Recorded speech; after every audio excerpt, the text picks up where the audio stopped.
And we are live. Brian Wallace and Mayan Eden.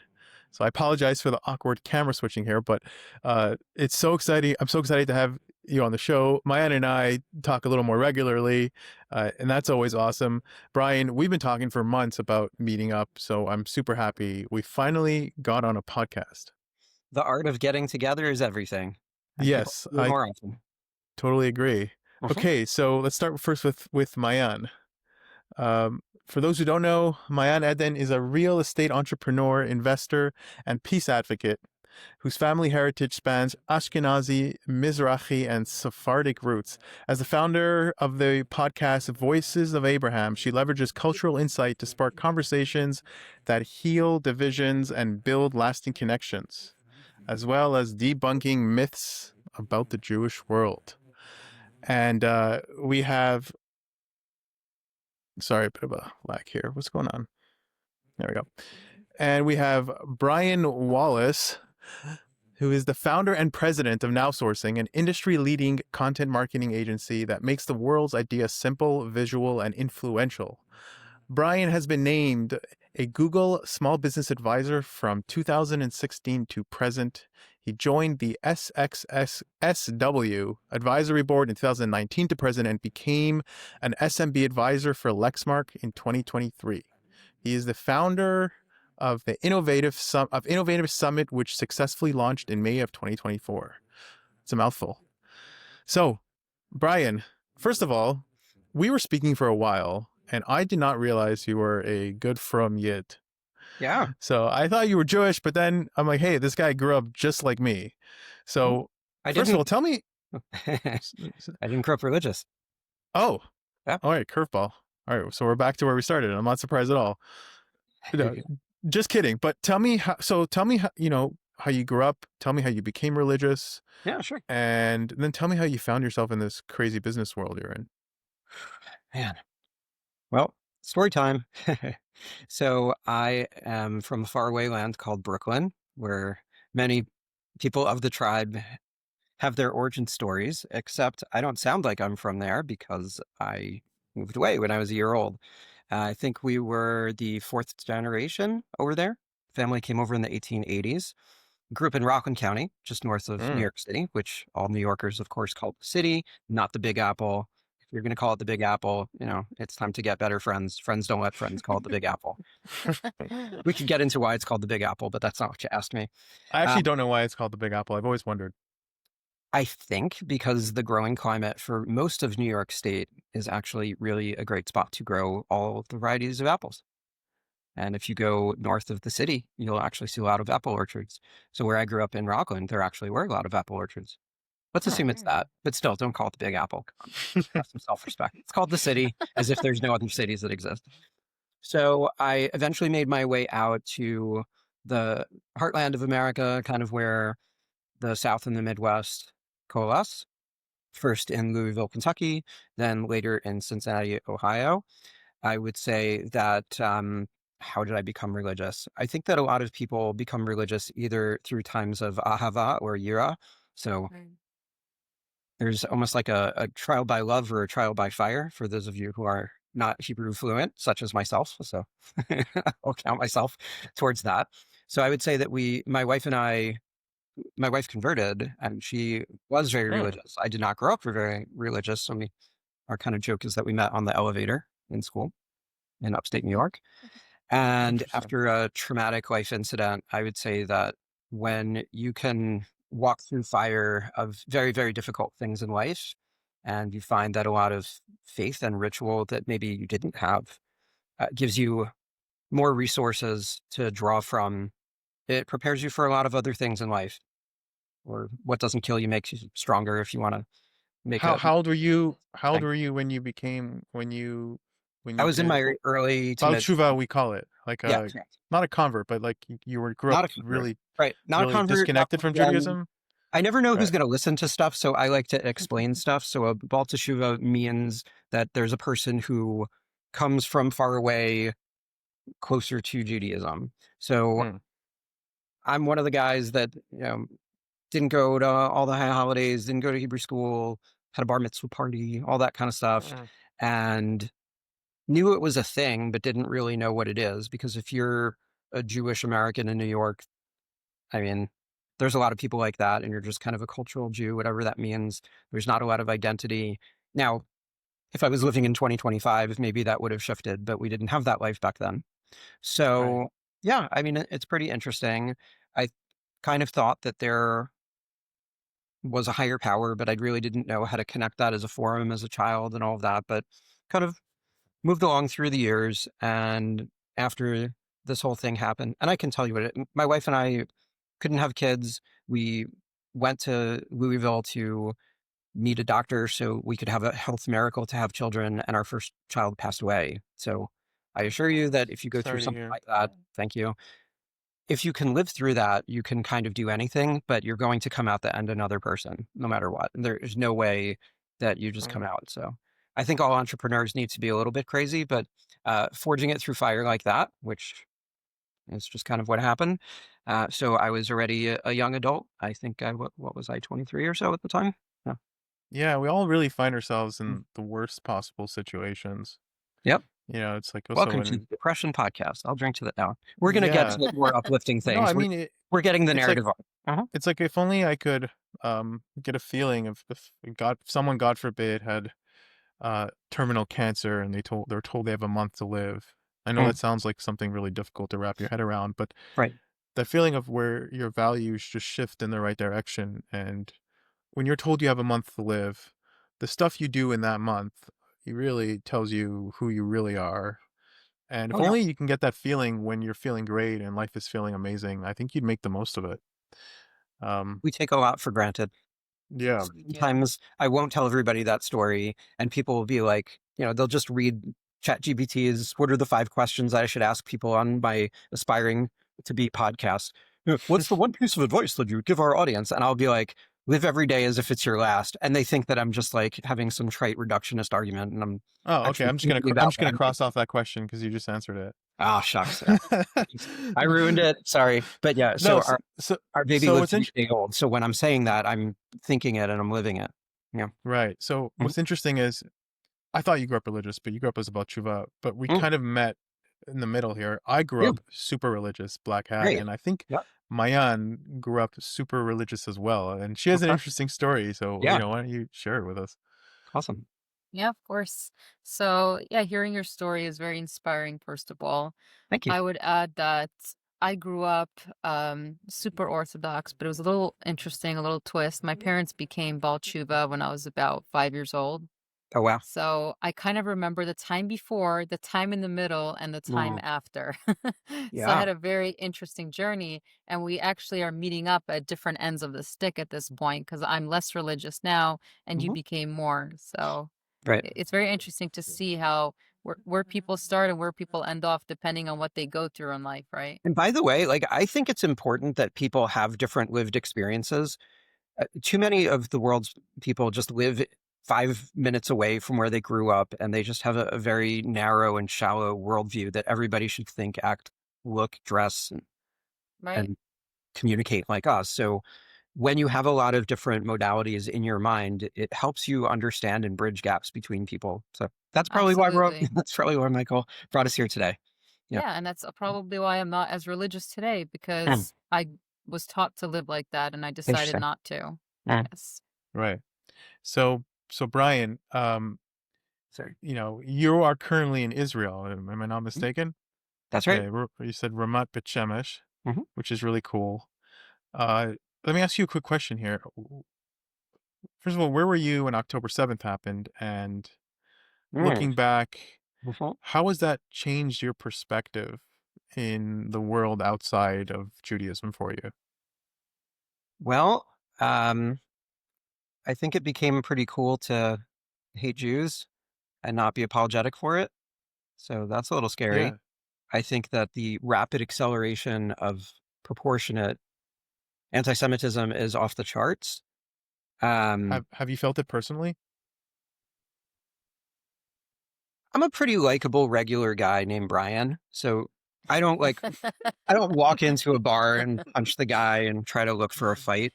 I like to reason with people. I'm also like a lot of people are like, well, why aren't you like throwing out all this advocacy content and doing all this? It's like, because I'm not here to have a debate match with people who just want to scream into the wind. I think that if you want somebody to have a dialogue with you, that's not how to do it. So I primarily online communicate a lot through business. This is kind of the bleeding edge of stuff that I usually don't talk about except in person, but we're friends and I like the kind of stuff that you produce. So I know that we have that level. So let's see. So I was in America taking care of my dad who was having worse and worse Alzheimer's. You're getting a little bit of feedback loop on your side, Mikey. Oh, I hear. No, we're both wearing earphones. You hear yourself? I don't know. I just heard something was kind of fuzzing up. Oh, is it still there? It's a little bit there, but I can keep it going. Sorry if that's annoying. Might have just I muted. could try to. Nothing has changed on my end, and I still have my earphones in. Let's Mayan keep and I it. have It's okay. earphones in. I can, Uh, whatever. I mean, if you can, I'm I not think sure what I. life I'm of not an, sure what I would change. it doesn't even, wait. Yep. Okay. Try now. Hello? Yeah. There's some kind of feedback coming from it, but we're Not not a going to. problem. Here's what we'll do. Yeah. We will AirPod. I was just worried about the sound quality for your stuff, man, but I I can don't rock it. I don't think it'll be an issue because I think it'll Okay. upload just my version and your version. Okay, Yeah, yes. fine. So Let's not worry about it. you were Okay. telling me So, about your father. yeah. So in terms of, you were asking about October 7th, anti-Semitism and all that. So on October 7th, I was in Cincinnati and I was taking care of my dad in our house. He had lived with us for the last year of his life. He was just getting absolutely out of control, Alzheimer's, and he was Mm. living in New York. My mom had passed away a few years before that. So I wanted to go get him and have him visit us, but he never went back to New York and kind of lived through that. Um, my wife and our youngest son were actually in Israel trying to kind of push forward on our Aliyah. That didn't happen yet, and they actually got evacuated by Department of State from America, where they had to bounce around a whole bunch of places. It was not fun, but Mm. I felt like there was a lot of Jewish solidarity for 5 minutes, and Yeah, then not. people forgot about that. Right when October 7th happened, Mhm. there was a sense of unification on on the outside world. Normally, there's sort of consensus between the West with what to do, but that really didn't last very long. I think that was like a total of 2 weeks. Right. Yeah. If even. I mean, I remember I was so frustrated because I mainly talk about business stuff and thought leadership and marketing and content and all of that. And I usually do not make really a lot of like political or religious statements. Sometimes I'll kind of dance in, but it's pretty Me rare. too. So Me what too. I'm doing right now, like, I try as much as I can to stay out of absolutely. politics. Yeah, like this is for you. Like I don't talk about this and put most of the stuff out. This is usually you and me in a coffee shop, right? Like this is us, Right. three of us going out for some cafe or something. Like it's a Right. pretty rare thing because I think that a lot of people don't care and don't want to listen. But if they, Right. And it's so I feel intrinsically like the more I divisive. don't talk about it, the more people want to talk about it. So Yeah. it's Well, very it's almost subtle. like now it's like we're like, hey, is it on your mind? Like, what's your opinion on this? Yeah, Because it's right. like It's like, is it it's such serious? a prominent part of our culture now that it's like something that Well, just imagine makes in our sense to thought ask. experiment metaphor, we had the word fine in a graveyard, right? Fine. And it existed from like the year 1900 until COVID. So what I mean is, you used to be able to say, "Hey, how are Hey, I'm you?" fine. It's Yeah, I'm perfect. You fine. would just say "fine," I'm and now it's fine. everyone knows that you're just wearing like some kind of plastic mask. Nobody's Right. fine. Do people still get dressed anymore? Do we take care? It Do we was take so care of confusing. Even ourselves? when I was like watching the news, I was like, is this real? Like, because I was watching like Telegram and I was getting these random messages from my cousin of videos. And Mhm. I'm like, dude, I think this is made up because I'm Googling the news and there's nothing. And it's not even happening yet, right? Yeah, That's right. like we were telling me that like you're telling World me that turning. like 800 people are dead in Israel from a massacre, and I'm googling it, and I'm literally seeing like nothing, and like I'm looking at like not like the prime minister, sorry, like Twitter feed, and I'm like, there's like nothing. There's like no messages, and I'm like, is this like what's going on? Yeah, I mean, And I it's like remember a it was a day holiday. later. I remember it was a holiday, and Yeah. like And I I wasn't went to watching sleep and I it. woke up the next morning, and then that's when I'm like, oh wow, there's like a ton of this stuff. I mean, dude, I Yeah. remember we were in the synagogue and like we were dancing, and then like the rabbi stops everything and he's like, "Hey, there's something going on in Israel. It's bad." And it's like, Oh, it was Chag. That's right. I bad mean? remember. Yeah, what does bad mean? Right? Bad Yeah. means like an unfortunate news incident that's going to be on Twitter for 10 hours. So the relative destruction of that Yeah, I was is with my family that unimaginable. time, and they were Mm, all super Orthodox, and having to explain to them why I was in my room freaking out. I right, came out and I tried to explain, and they're like, "No, we're going to Simchat Torah. We're going to dance with the Torah." I'm like, "Guys, this is really happening." And right, nobody believed me. I went to shul with mhm, them, and I'm still freaking out. right. And I'm hearing them talk to each other like as if nothing happened, as if like it's just another jolly day dancing around the bima, and everyone is clueless. Yep, And then even my own dad didn't believe me. He was like, "No, you're exaggerating. It's probably something small or whatever." right. And And I why was would like, you "No, do look at the that? pictures." And he's like, "I can't look. It's Hug." Right. Yeah. Right. And And it's like, why would you exaggerate? Of all the things to exaggerate in life, like, Oh why? yeah, yeah. Why is I that was a flabbergasted. Yeah, Right. that's And crazy. 2 years later, it's still such a like prominent part of our lives. Yeah. Yeah. Um, yeah. So Brian, tell me a little bit more about what you do, because Mhm, from what it seems, I know we've been in talks for a while, but it seems like you got a really unique business model and how you tend to mhm, market people or help yeah, people get online. And tell me first and foremost what you do, mhm. and first and foremost what you do, and second of all, like how did this unique model come to be? So let's start at the end of that because that explains how it came to be. How about that? Hmm, All right. sure. So I was actually I was a political scientist, so believe me, I have plenty of things to say about all sorts of politics, and I know not to on the internet because it's not the best way to win friends uh, and change people's minds. The best way to change a person's mind is to plant the seed of an idea, let it sit, and let people think it's their idea. And that's kind of marketing.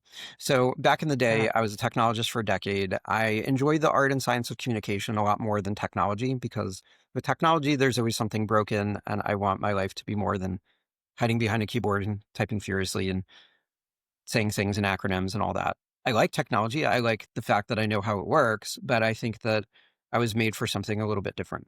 So for the last just about 19 years, I have run NowSourcing with my wife, and we're very well known in the content marketing space, particularly for infographics and visual communications. We're probably the third place on the planet to make the modern day infographic. So we've done thousands and thousands of these things all through the years for most of the world's industries, which means that I know on an analyst level how a lot of stuff works, which is great because the more that Who makes you, the actual graphics, the infographics? so we have a whole research team and a design team as well as a promotions Awesome. team. So I have a creative director who's been with me since very early on, and then we've got some other designers as well. I'm not the designer and I'm colorblind, which doesn't mean that I see in black and white, but it means that I'm attuned for some different senses that everybody doesn't necessarily think about that people take for granted. So sometimes things that were a little bit of an outsider is almost our strength, or if you think about how the underdog works. But to Mhm. not get on metaphor island all over the place, to answer your question and go back to the origin story of it, once upon a time back in the day, a good amount of years already ago, there was a website called dig.com, Digg, Mhm. I and remember it. it was basically like as powerful as Reddit is now, but there were like 100 people that were just regular humans like you and me and not giant corporations and media outlets that if you curated content and you got it on the front page, like entire websites would crash. And I was one of those 100 kinds of guys. Very early on in our company's existence, we were trying to be a social media marketing company, and that was the Wild West back then. We did all sorts of big brands, but I didn't know that it was the future. There were too many different things to everybody in every direction. But I did see that there was kind of this window of opportunity where myself and our team, we were really good at storytelling. We were good at these visuals, and we were good at kind of having a knack for what the media, journalists, pop culture, and whatever thought was noteworthy. So Right. I'm looking at this. There's maybe two guys in the world making pretty rudimentary infographics. And then one day I'm like, we should just kind of do this and not do all these other things. So now we're just a household name in that world. So when people want to do infographics, when they have a product, a service, because at the end of the day, X is trying to sell to Y. So a lot of people make a big deal of our industry is special, our industry is different, we're B2B, don't understand, we're highly technical, we're B2C, we're product focused, we're consumer focused. At the end of the day, a lot of these things just need better stories to visually entrance the mind through People emotion. gravitate towards Mhm. people. They don't gravitate towards companies or Exactly. products. It's Yeah, I mean, yeah, aside from like getting trashed by the Wendy's, logo on X, I don't know that everybody really wants to talk to logos all day. They want to get a right, feel. Humanity often discards the raw emotion of humans to try to get, I mean, everything we were just talking about before caters to and plays straight into raw emotions of humans. Everybody thinks that we want to have bow ties on and sit at a state dinner and read 100-page research reports, and we don't. We connect through things emotionally, and then we're bringing an idea through on a story based. right, People don't even read on the internet. They actually do something that lights up your brain differently called chunking. So your brain is actually looking for visual patterns because it's a little bit panicking, right? right. And then you can incorporate all sorts of facts and stats and calls to action and all of that. So Interesting. yeah. Now, Yeah. now with these infographics, Brian, Mm, because I know you submit content to like some of my publications here mhm. and there, Yeah. but in terms of like the infographics, how exactly do you what forms do you build their websites in this sort of structure, or Mhm. is it just like article? Like, how what do you do with these infographics?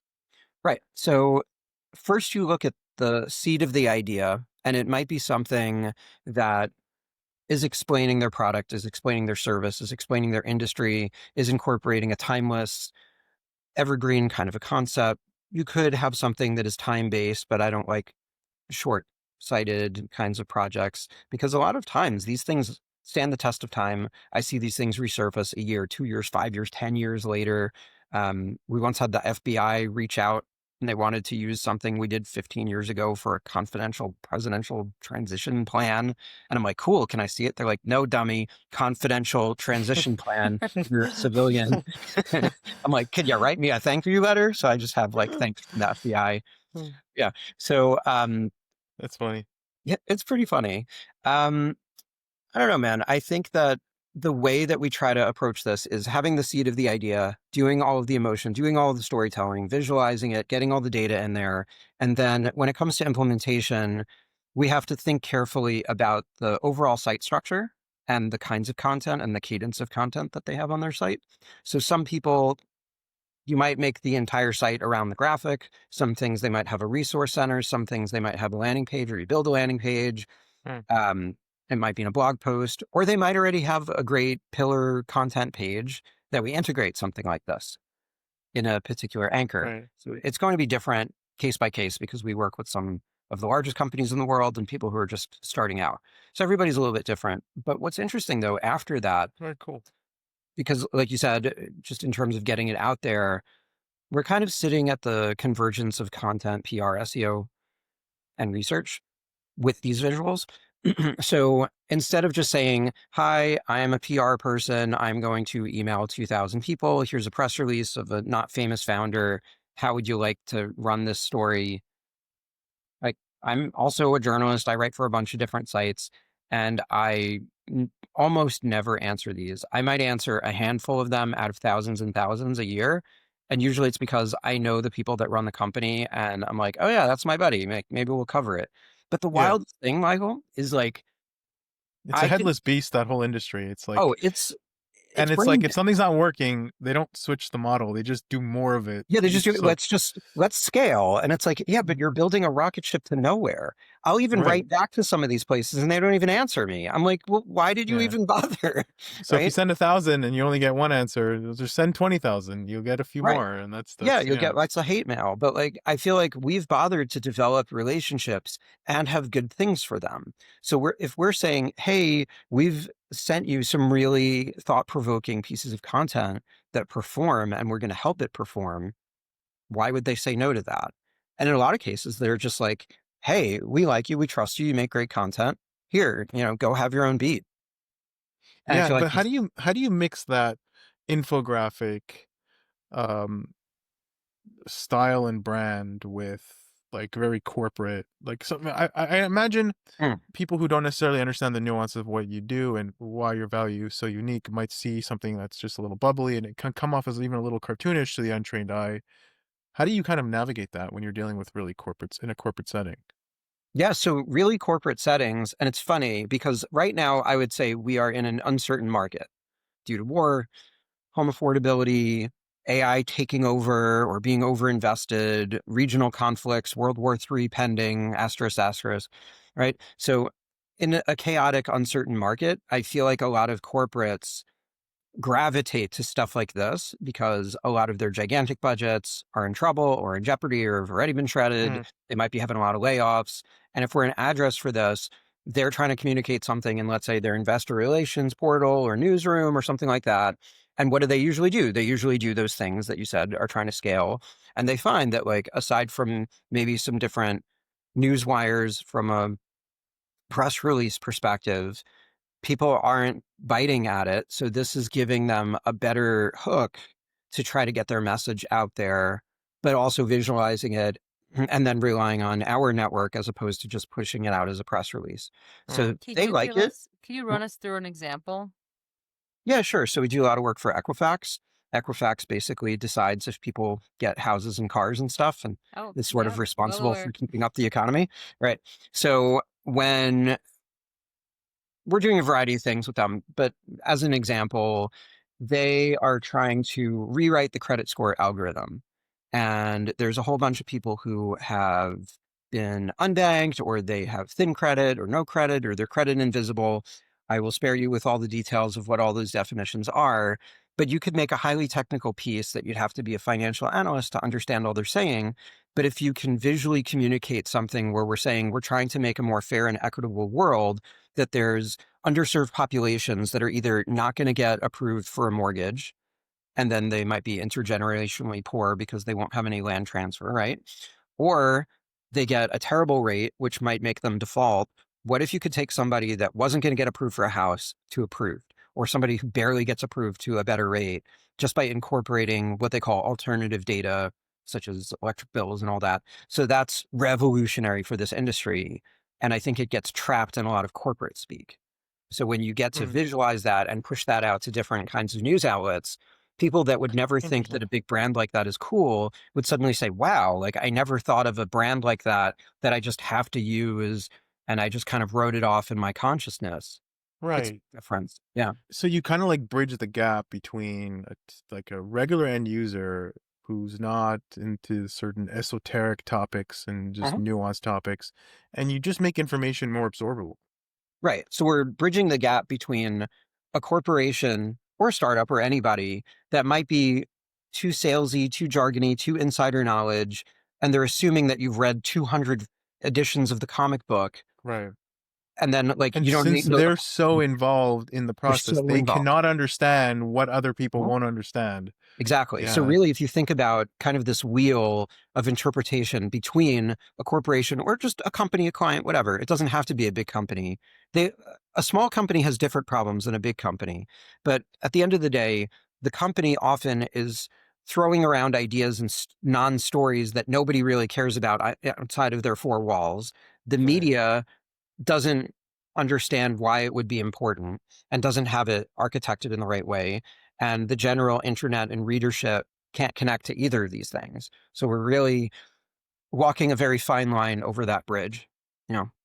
Right. So my next question to you is, Brian, I mean, the Mhm. industry is changing so fast. The PR industry, the marketing industry, the SEO Yeah. industry is changing so fast.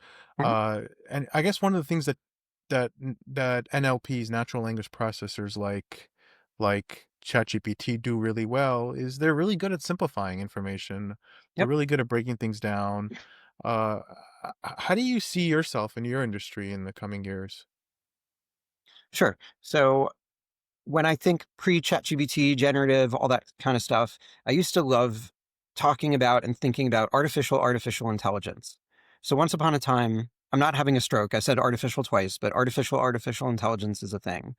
So once upon a time when Google was coming out with like Google Images, they were doing a beta about image labeling. So let's say you and I don't know each other and we're in different places in the world, and we're in this beta and it's asking us, what do we see in the picture? This is before the LLMs were as good and computer vision wasn't exactly as good as it is today.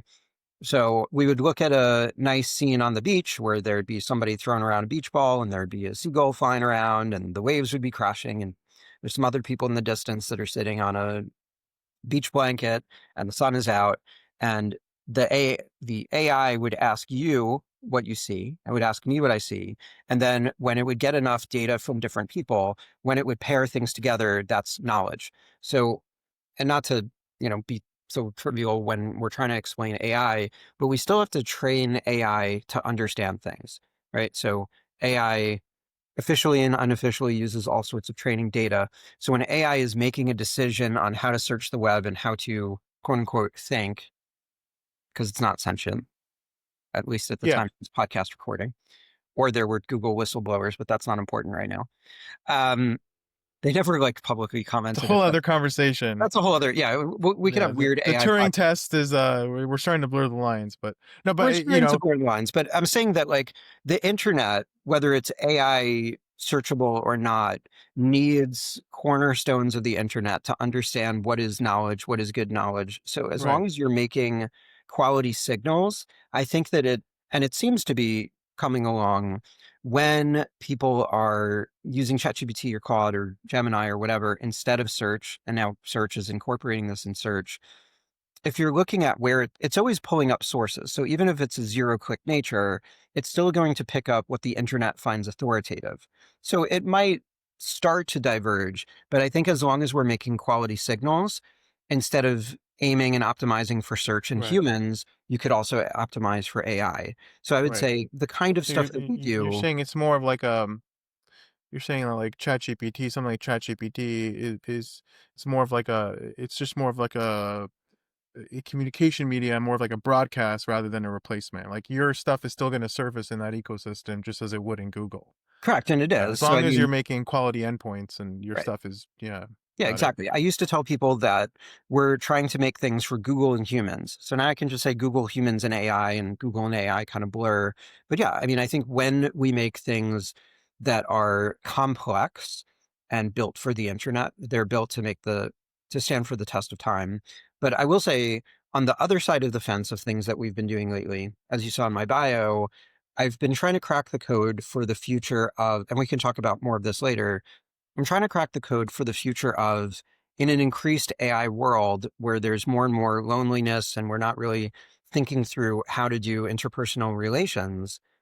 A lot of people are tired of meetups. A lot of people are tired of gigantic crowds at conferences. So we've done some very carefully curated conferences of all the stuff that I've learned through the years at South by Southwest and other kinds of gatherings to bring a very, very intentional gathering of different people that all are trying to be very giving and curious and open-minded and world talented to build the future of things. Because there are people that have just kind of written off conferences and gatherings entirely that are Mm. desperate in a more isolated world for somebody to do that. So if you think about the things I'm doing all day, complicated ball of things that aren't easy to put together on the internet, and then also the human side of it over here as well. There Yeah, aren't cool. actual spheres floating around, but they're pretty good Yeah, illustrations. Yeah. segueing from the human side of it, Uh-huh. just one quick question, and Uh-huh. which has been on my mind. You mentioned early on that you work in the company with your wife. Is that Uh-huh. correct? Uh-huh. My question to you is, how is that? I mean, I'm sure you've been doing it for many years. No, it's a serious question because Yeah. like sometimes even if there's complications with your wife, like it's like you can't go to work, or it's like, and well, let's just say Yeah. you have like a disagreement with your wife at work. You go home Correct. and it's all Yeah. there. It's all connected. Yeah, I'm just laughing because I remember several years ago, we were featured in a piece in Inc. magazine. Um, the the title doesn't say what I'm about to say, but it's basically like, they launched it on Valentine's Day. And it's basically like, how do you work with your wife and not kill each other? That's why I was laughing. I wasn't laughing at what you were saying. Oh, But okay. yeah, I think the key is to just be flexible, nimble, and work on different things.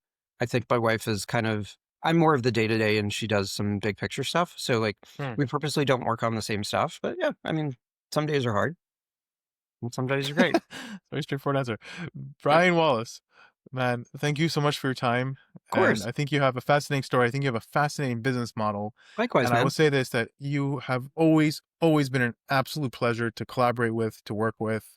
And I love your energy, Brian. I really do. So keep being awesome. And Thank you. hopefully And have by the another way, one like before this you soon. go, I think it's an Yeah. instructive example for people to model their life like that, because people undervalue that art of human connection, even in the world of AI. People do business with people that they know, like, and trust. So if I didn't come across as that, would I be on the Mm. show? Would we collaborate? You know what I'm saying? Like, people, Yeah. if you're only transactional, you're missing out on the higher level thinking of the universe. So Yeah. mm, But even on a personal level, like I love your personality. Like you're yeah, borderline blunt, yeah. but you're just honest and you can't I'm like not I borderline like blunt. that. I am blunt as blunt can be. Yeah, I you think are. that's the easier You're part. blunt. And no, I'm saying it comes off as even sometimes a little aggressive to someone who doesn't know you, but Correct. it's no, it's just who you are as a person, and I appreciate it because when you say something like, I never have to like parse through what you're saying. There's no discrepancy between what your brain is thinking and what your mouth is saying, That's right. and there's a certain sense of appreciation and respect I have for people who do that, and you're Oh certainly one yeah, of them. like, and what I'm saying, I'm going to double down on that since you said I'm blunt and to the point. I think some people would just say, "Oh, no, like, and trust. Let me just put that into an AI model and then just put it on as a thin veil of skin and be a sales shark." So I Mm, think there are people that try to do it in a very tactical, methodical way that it comes off as disingenuous. Like, right. you ever be on like some sales call, somebody just calls you, they get through your phone tree or whatever, and then they just say your name like 10 times in 30 seconds to make sure that you're. Right, to let you know that they know your Yeah, name. right. Yeah. It's like, I can read from a script too, buddy. There's Right. no. It's not something you can put into like an SOP. It's something that's Correct. intrinsic. Yeah, Right. I agree. It's I something you agree. learn over time, but it's a big part of who you are. And thank you. Yeah. Same here, man. Brian, Yeah. Brian, let's touch base again soon. I feel like we have so much more to talk about. Of Unfortunately, like course. this time's a little crunchy here because she Yep. has to hop onto a podcast as well. Uh-huh. So, Brian, thank you so much for your time. Thank you so much for your wisdom. And I look forward to chatting again with you soon. Absolutely, man. Have a great day. See you.